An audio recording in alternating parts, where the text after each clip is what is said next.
Hello दोस्तों, मैं हूं नेहा सिंह दैनिक जागरण के साथ और लेकर आई हूं भूमि पेडनेकर के बारे में कुछ ऐसी अपडेट जो शायद ही आपको पता है। उसी के साथ बॉलीवुड की पहली ऐसी एक्ट्रेस मैं कह सकती हूँ जिन्होंने आज तक सिर्फ सामाजिक मुद्दों पर ही फिल्में बनाई है, क्योंकि भूमि एक बात बहुत अच्छी तरह जानती है कि अगर आपको बॉलीवुड में टिके रहना है तो कुछ आम और कुछ खास के बीच में फर्क करना पड़ेगा, क्योंकि और हमेशा भूमि ये बात जानती थी कि उन्हें कुछ ना कुछ स्पेशल करना पड़ेगा बॉलीवुड में टिके रहने के लिए। बस तो क्या था, भूमि ने जब उनकी फर्स्ट फिल्म आई थी उसी फर्स्ट फिल्म से उन्होंने ये बात साबित कर दिया था 2015 में कि भैया हम किसी से कम नहीं है, आप हमें पीछे वाले रेस में मत लीजिएगा। तो चलिए शुरुआत करते हैं। भूमि बचपन से ही एक एक्ट्रेस बनना चाहती थी, जिसके चक्कर में उनके फैमिली ने भी उनका बहुत ज्यादा साथ दिया। सुभाष घई के इंस्टीट्यूट में उन्होंने एडमिशन लिया। उसके बाद उनकी एक फ्रेंड ने उन्हें आके ये बताया कि यशराज में as a assistant casting director की पोस्ट खाली है। तो क्या था, भूमि वहां पे इंटरव्यू के लिए चली गई और उन्होंने वहां पे इंटरव्यू दिया। फर्स्ट राउंड में वो रिजेक्ट हुई थी, पर सेकंड राउंड में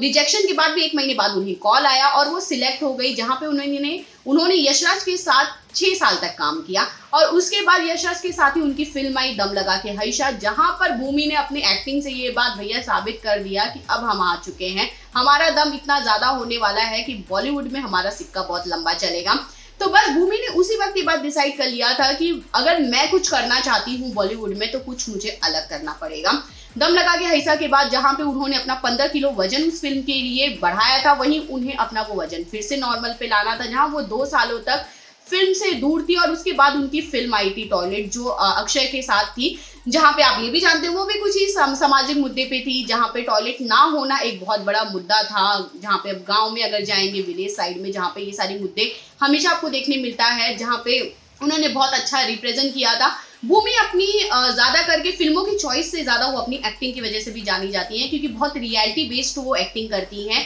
गांव से रिलेटेड ज्यादा करके फिल्में करती हैं। वैसे मैं आपको ये भी बता दूं कि भूमि हमेशा एक इंटरव्यू में उन्होंने ये बात कहा था कि भैया कुछ तो ऐसा मुझे फिल्में दो जहां मुझे बनारस में शूट ना करना पड़े, क्योंकि ज्यादा करके उनकी फिल्म की शूटिंग वहीं होती है और वो कहती है कि कुछ तो लोकेशन मेरे लिए चेंज करो, कुछ अलग देखने के लिए मिलेगा। भूमि ने जहां पे ऐसी फिल्में की, ओटीटी प्लेटफॉर्म पे भी भूमि बहुत ज्यादा बिलीव करती हैं, वो ये बात मानती हैं एज अ आर्टिस्ट आपको हर प्लेटफॉर्म पे एक तरह से होना चाहिए, क्योंकि हर प्लेटफॉर्म एक दूसरे से बहुत ज्यादा अलग है। अगर हम वेब सीरीज की बात करें तो वहां पे काम करने का एक्सपीरियंस अलग होता है, बॉलीवुड में काम करने का एक्सपीरियंस अलग होता है। और उसी के साथ जहां पे उनकी बैक टू बैक सारी फिल्में सुपर डुपर हिट साबित होती है, उसी के साथ जहां उनकी एक्टिंग की अगर हम बात करें तो भूमि एक तरह से आप सब जानते हैं कि जब भी एक्ट्रेस बॉलीवुड में आती है उनके लिंकअप्स और ब्रेकअप्स की न्यूज भी उनके साथ आती है, पर भूमि ऐसी पहली एक्ट्रेस है जिनके ना लिंकअप्स की न्यूज अब तक आई है ना ब्रेकअप की न्यूज आई है। अब क्योंकि भूमि ये बात कहती है कि मैंने ऑलरेडी मेरे काम के साथ मैं शादी कर चुकी हूँ, तो मुझे क्या जरूरत है ये लिंकअप्स और ब्रेकअप्स की इसमें पढ़ने की। और वो कहती है कि मैंने अपने माँ बाप को पहले ही कह दिया है कि मैं उनकी पसंद के लड़के से शादी करूंगी, तो वो लड़का अगर वो ढूंढ रहे हैं मेरे लिए और मुझे अच्छा लगा तो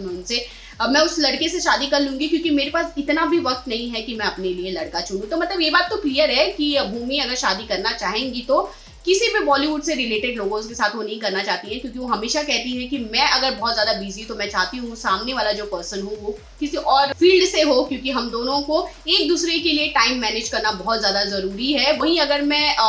भूमि की और भी ज्यादा बात करना चाहूँ तो भूमि के बारे में और भी ज्यादा कुछ बताना चाहूँ तो मैं ये भी जरूर बता दूं कि भूमि अपनी फैमिली से बहुत ज्यादा क्लोज है। भूमि जब भी उनको वक्त मिलता है वो अपनी फैमिली के साथ टाइम बिताना बहुत ज्यादा पसंद करती हैं। तो भूमि को लेकर थी ये मेरी कुछ ऐसी अपडेट जो शायद ही आप लोगों को पता है। तो प्लीज आपको भूमि का ये वीडियो कैसा लगा प्लीज मुझे कमेंट करके जरूर बताइएगा, और बाकी खबरों के लिए इसी तरह बने रहिए दैनिक जागरण के साथ।